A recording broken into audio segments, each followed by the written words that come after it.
Levítico capítulo 14. Depois falou o Senhor a Moisés, dizendo: Esta será a lei do leproso no dia da sua purificação.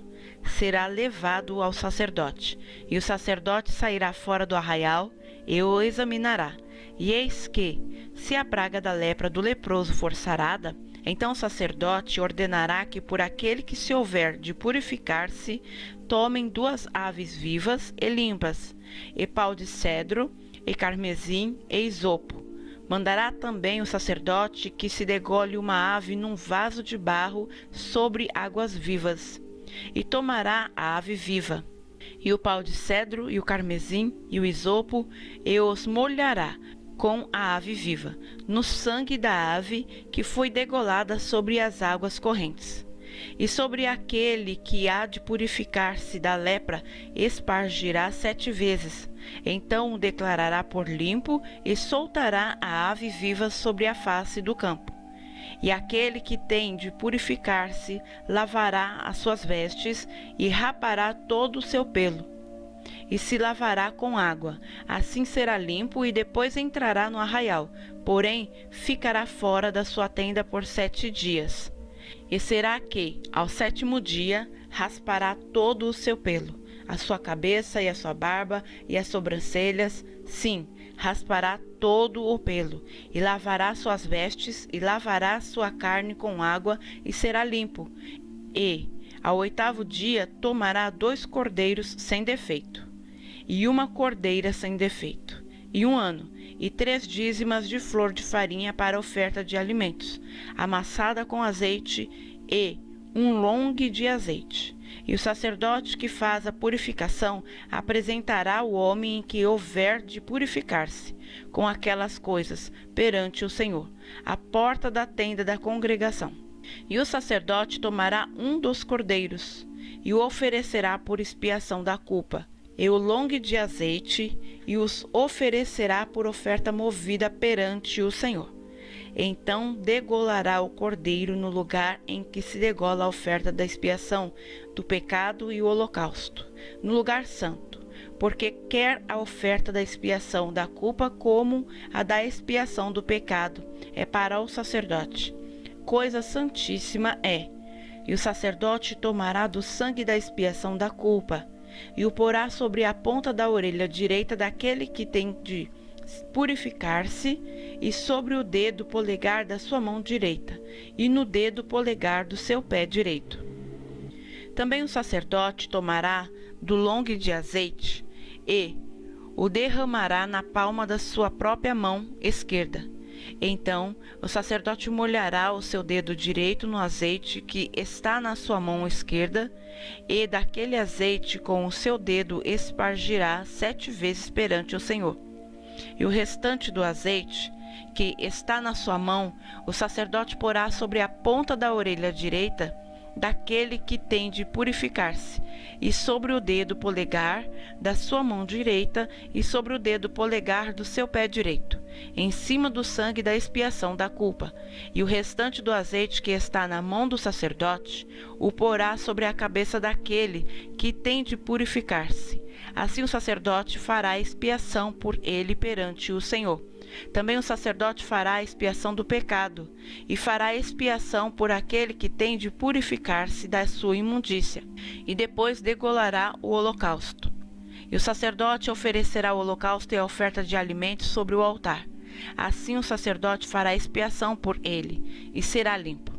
Porém, se for pobre, e em sua mão não houver recursos para tanto, tomará um cordeiro para expiação da culpa em oferta de movimento, para fazer expiação por ele, e a dízima de flor de farinha amassada com azeite para oferta de alimentos, e 1 longue de azeite, e 2 rolas ou 2 pombinhos, conforme as suas posses, dos quais um será para expiação do pecado e o outro para o holocausto.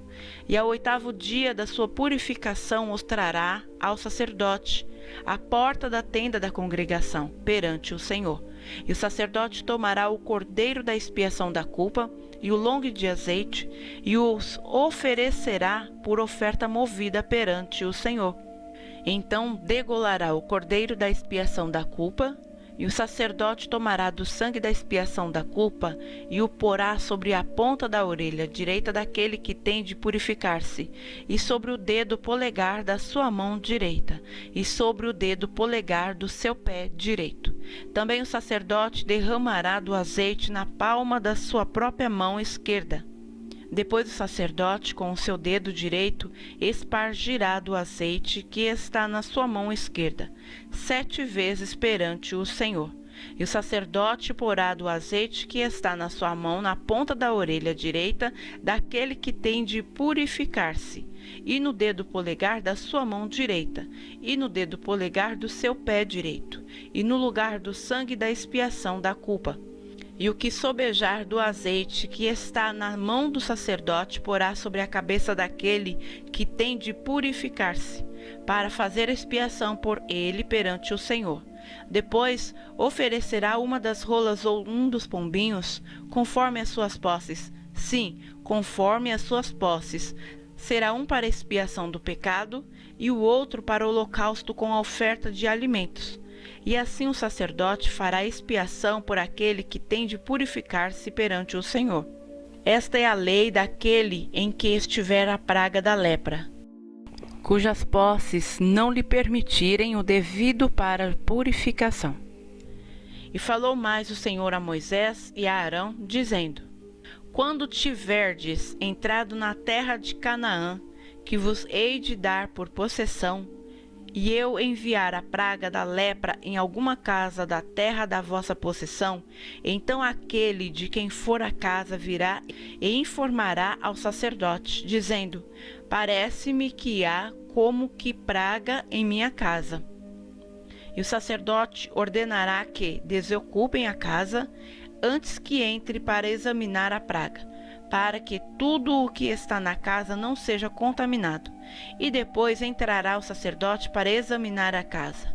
E vendo a praga, e eis que, se ela estiver nas paredes da casa, em covinhas verdes ou vermelhas, e parecerem mais fundas do que a parede, então o sacerdote sairá da casa para fora da porta, e fechá-la-á por 7 dias.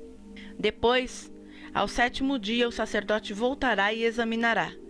E se vir que a praga nas paredes da casa se tem estendido, então o sacerdote ordenará que arranquem as paredes em que estiver a praga e que as lancem fora da cidade num lugar imundo, e fará raspar a casa por dentro, ao redor, e o pó que houverem raspado lançarão fora da cidade num lugar imundo.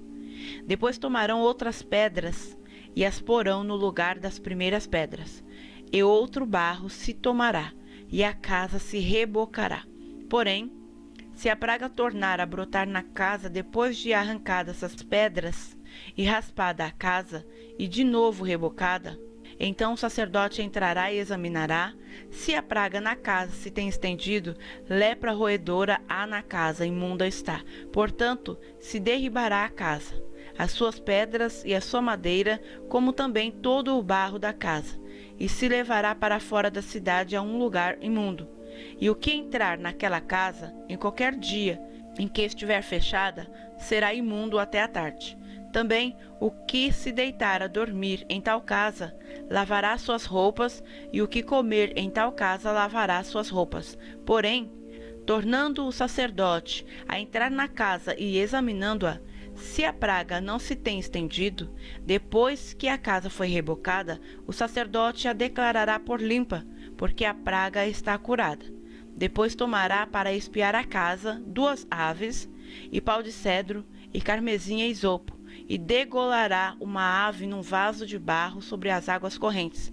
Então tomará pau de cedro, e o isopo e o carmesim, e a ave viva, e os molhará no sangue da ave degolada e nas águas correntes, e espargirá a casa 7 vezes.